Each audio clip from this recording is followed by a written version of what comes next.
السلام علیکم dear students, آج ہم چیک بس جو ہم نظمیں پڑھ رہے ہیں اس میں اگلے شاعر جو ہیں جن کی نظم آپ کے نصاب میں شامل ہے چیک بس، تو آج ہم ان کے حالات زندگی اور ادبی کارنامے پڑھتے ہیں۔ تو یہ جو چیک بس تھے اصل میں ان کا نام پنڈت برج نارائن چیک بس تھا، اور یہ چیک بس جو ہے یہ تخلص کرتے تھے، اور ان کے والد کا نام پنڈت ادت نارائن چیک بس تھا، لیکن وہ یقین تخلص کرتے تھے۔ تو یہ اصل میں کشمیر کے رہنے والے ہیں، کشمیری برہمن تھے یہ، اور ان کے اجداد جو ہیں وہ کشمیر سے ہجرت کر کے چلے گئے تھے۔ تو اگر چیک بس کی پیدائش کی ہم بات کریں، چیک بس کی پیدائش کی بات جو ہے یہ 1882 عیسوی میں یہ فیض آباد میں پیدا ہوئے، فیض آباد وہیں لکھنؤ کے آس پاس یہ۔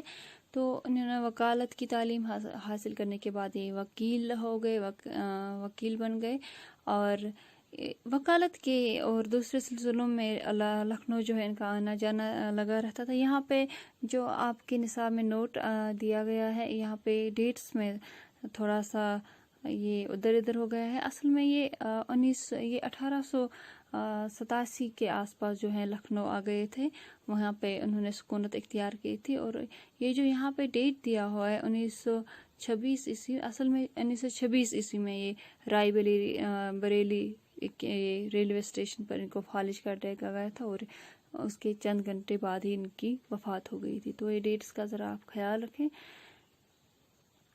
ان کے یعنی چیک بس کے اگر ہم ادبی کارناموں کی بات کرتے، کہتے ہیں کہ چیک بس کا اساتذہ اردو کے کلام کا مطالعہ بہت وسیع تھا، شعر کے رموز و نکات پر گہری نظر رکھتے تھے۔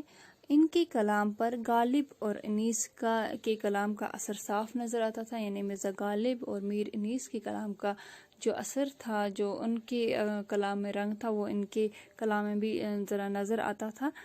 مسدس رامائن کا ایک سین پڑھتے وقت انیس کا زور بیاں اور جذبات انسانی کی ترجمانی یاد آ جاتی ہے۔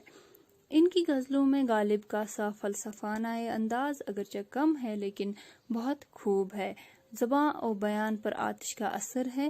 ان دونوں کے امتزاج سے ان کی ذہانت اور فکر رسا نے اپنا ایک انفرادی رنگ پیدا کر لیا تھا۔ ان کا مجموعہ کلام صبح وطن چھپ چکا ہے، جو انہوں نے لکھا ہے صبح وطن۔ چیک بس حقیقت میں قومی شاعر تھے۔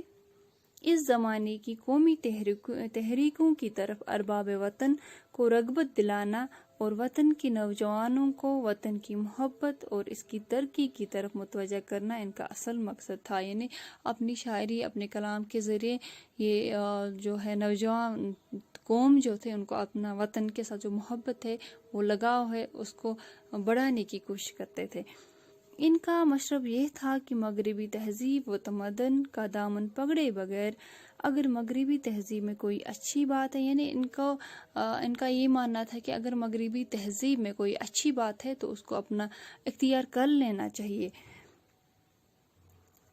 اسی خیال کے تحت وہ ہوم رول کے مطالبہ کے دل سے حامی تھے۔ ہوم رول جو مومنٹ چلا تھا اس کا سپورٹ کرتے تھے۔ بہرحال اپنے کلام میں انہوں نے اس زمانے کے سیاسی حالات کو بڑی خوبی اور کامیابی سے پیش کیا ہے۔ تو یہ تھا چیک بس کے حالات زندگی اور ادبی کارنامے۔